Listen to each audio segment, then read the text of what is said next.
So in this video, I'm going to be showing you guys how to get the Ergo Sum exotic sword in Destiny 2, the final shape. Guys, if you do enjoy this one and find it useful, be sure to leave a like, subscribe for more.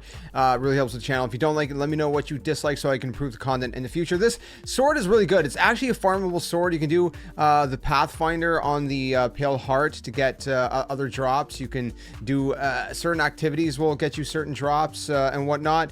The one that you see me wielding is an arc variant. I actually got a solar variant as well that dropped randomly after doing this quest. So yeah, I mean, there's a bunch of different ways to get this after doing this quest, but once you do the quest, you will unlock the ability for it to drop in like the overworld events and stuff like that as well. It's also worth noting there's going to be a lot of quests here. I'm going to try to put chapters in the description, and I'm only going to be showing you guys the mechanics of all the quests. I'm not going to show you guys every single quest step. For the most part, we're just going to be following everything.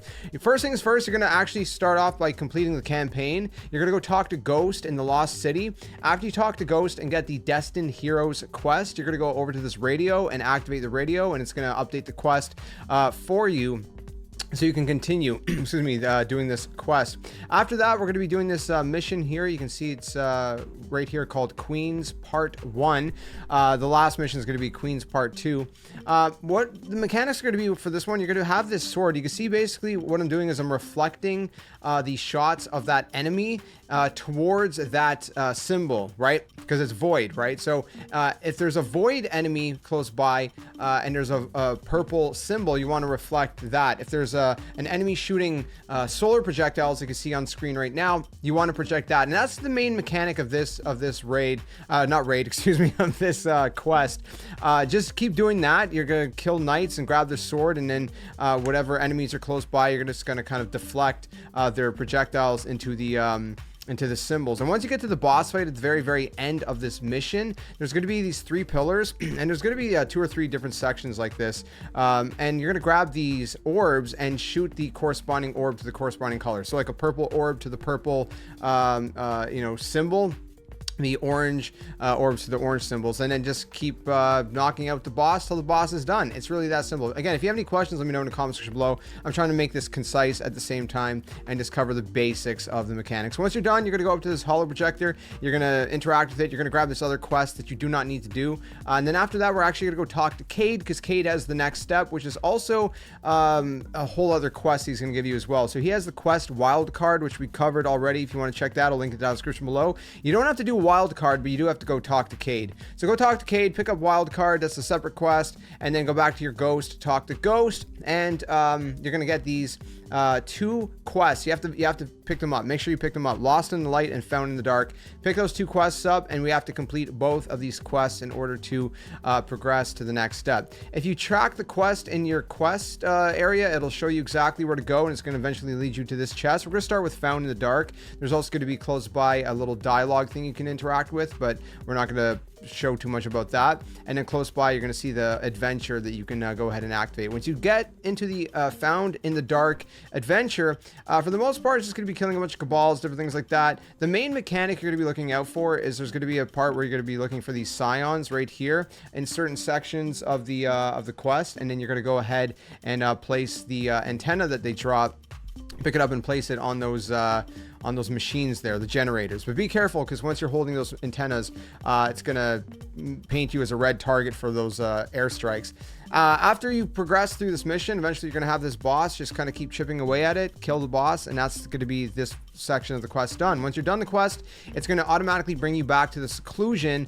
Follow the path. Again, most of it is just following the marker for the most part. Again, that's why this is so concise, because I'm just showing you guys the absolute essentials. Also worth noting, you're going to be getting a lot of the prismatic stuff unlocked as you progress through this, so keep that in mind. So go ahead, pick up that chest, and you can see the second part of Found in the Dark campaign mission right there. So go ahead and activate it. The way this one's going to work is you're going to get biting cold when you're away from those fire pillars. Again, you can see those fire pillars right here. So just keep an eye on that timer at the top middle of your screen. You want to make sure you get by one of those warm torches to kind of refresh that timer.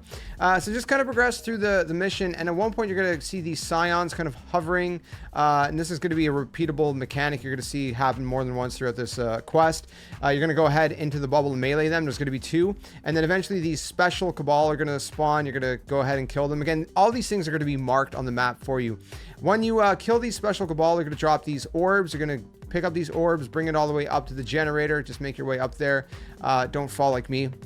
I got the generator though, and just destroy the generators. So you're going to rinse and repeat. Once you get to the very end of this mission, you're going to do the same thing, and this is going to leave this tank, which is kind of like the boss of this section, vulnerable. You're going to rinse and repeat, keep doing damage to the tank. Once the tank shield comes up, again, you're going to defeat the enemies that are marked to get the orb, shoot the orb with the generators, yada yada, and then you're going to be done the mission once you complete that. It's going to bring you back to the seclusion in the Pale Heart, and again, you're just going to follow the marker up the pathway. You're going to open up the next chest, which is going to give you some more prismatic goodies, which is always nice. There's going to be some more dialogue stuff you can activate there. You can see we are now done that quest, and the next quest we're going to be doing is Lost in the Light. So we're going to track it. It's going to be over here, kind of towards the landing. Again, just follow the path. When you track it in your quest tab, it'll show you the path where to go.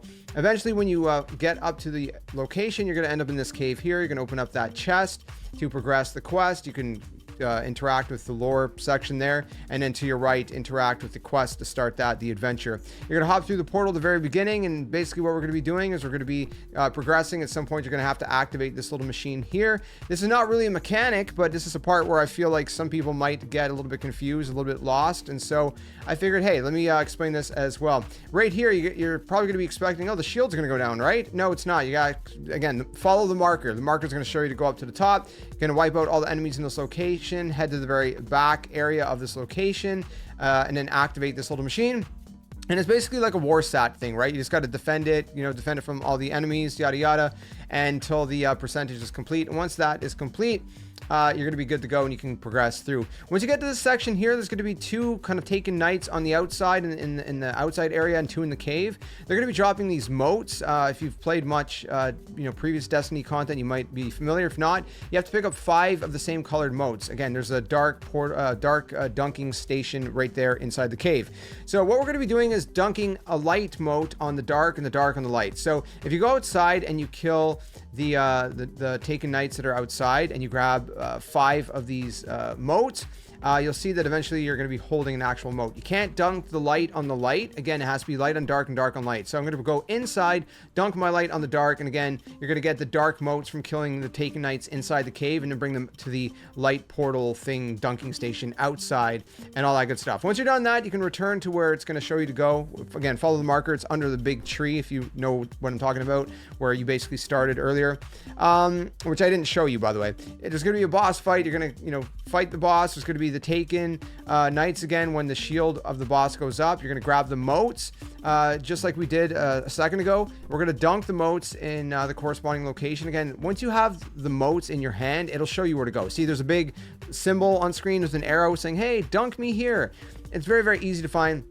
Just go there, rinse and repeat till the shields are down. You're gonna, fight the boss, and the boss is eventually just gonna run away because he's a coward. And that's gonna be that for that section. So we're good on that. The mission is going to be complete. Once the mission is complete, it's going to have the timer. It's going to automatically put you back into the cave as per usual. And we're just going to follow the marker again up the cave. You might get a little bit lost. You have to go up in this section. So just follow the area here. Go up, follow the marker, and once you head up to the top of the cave here, you're going to go open the prismatic chest. You're going to get some more prismatic stuff. And then, again, there's going to be the next mission right here, Lost in the Light. Each one of these have 2 missions. This place might look familiar if you played Beyond Light. If you haven't played Beyond Light, you might not know anything about it. Doesn't matter. You're just going to be following all the stuff. That's all. You're going to be following the stuff, following the markers. The way this one's going to work, you're going to be activating these machines. There's going to be these friendly explosive shanks. You're going to have to basically, escort. And then once it gets to a door, you're going to shoot it. It's going to blow up the door. You can go through. In these sections right here, you're going to see these shielded weaver guys. And what you're going to be wanting to do is killing these servitors. And once you kill the servitors, they're going to drop an orb. You're going to deposit the orb in one of 2 locations that's going to be showing you. Again, I'll show you guys right here. You'll see a longer clip here just to show you. Servitor drops an orb. I'm going to go grab it. There's 2 locations. Dunk it in the one that's closer to the shielded weaver. That's basically my advice, because there's going to be 3 explosive shanks. Again, they're friendly. They're going to go over to the shielded weaver and destroy its shield, and then you're gonna be able to destroy the weaver. There's gonna be 3 weavers, so you want to destroy all 3, and then that's pretty much it. Rinse and repeat, and we're pretty much good to go. This is another section here, the second time where we have to escort one of the explosive shanks, and there's going to be enemies this time, so make sure you kill the enemies so the enemies don't explode your explosive shank before it gets to the door, and you're pretty much good to go. So once it gets to the door, again, you're just going to go ahead, you're going to shoot it, make it go boom, and you can go through the door, and we're pretty much set. At this part, it's going to be the exact same thing with the weavers and the servitors. Kill the servitors, get the orb, dunk the orb. Orb's going to make, you know, some goodness happen, spawn, and then, you know, the explosive shanks, and, you know, you kill all the weavers. Rinse and repeat, and we're pretty much good to go. Once you get to this section, this is a longer section. You're gonna have to escort the shank. I'm not gonna show you the entire section. Just be wary of lots of enemies that are gonna be spawning all around you. Kill all of them. Lead the shank to the door, and you're good to go. Once you get to the boss, similar mechanic. We're gonna be doing damage to the boss. There's at some point gonna be a shield on the boss. We're gonna be killing the servitors. We're gonna be depositing in the middle into this machine the orbs that the servitors drop. Once you deposit 2 of them, the shield of the boss is going to drop. We can keep doing damage to the boss. Once there's a tiny little sliver, what you're going to be able to see is nothing's going to happen. So just kind of wait it out. Something's going to happen. It's just natural, you know, occurrence of the mission. I'm just going to skip through this. And then it'll say mission complete, and it's going to return you to the cave once again. So just remember that. Okay. Once you're back in the cave, you're going to be following the path once again. We're going to be going up the path, and we're going to be going to get our chest once again. Cannot forget our chest. It's goodness. It has all the goods, the prismatic goods, so please pick it up for your sake. I mean, you don't have to for me. And then we're done that second mission, so we can basically go ahead and do Queen's Part 2. So what we're going to do is we're going to go back to the Lost City area where the ghost is and all that, and there's going to be a mission right here to the right of ghost on this tree. Go ahead, start the adventure. This one's very simple. Just follow the marker. I'm not going to show you a lot. Just follow the marker. You're going to be killing Taken. Once you kill so many Taken, it's going to charge up. Marasov is going to give you this ability basically to be able to see these, you know, hidden things. In this case, in this section, hidden platforms. Then in the main kind of boss area, again, it's a very short mission, this one. In the main kind of, you know, fighting area, if you will, kill Taken. You're going to get this special ability to see, and then you're going to go to these kind of fissures of light or whatever, and you're going to interact with them until you've interacted with all of them. Then there's going to be more enemies, and then, you know, you're going to interact with more fissures, and you're going to kill more enemies, and there's going to be a boss, which is a tormentor, which is really annoying, and you're going to kill that.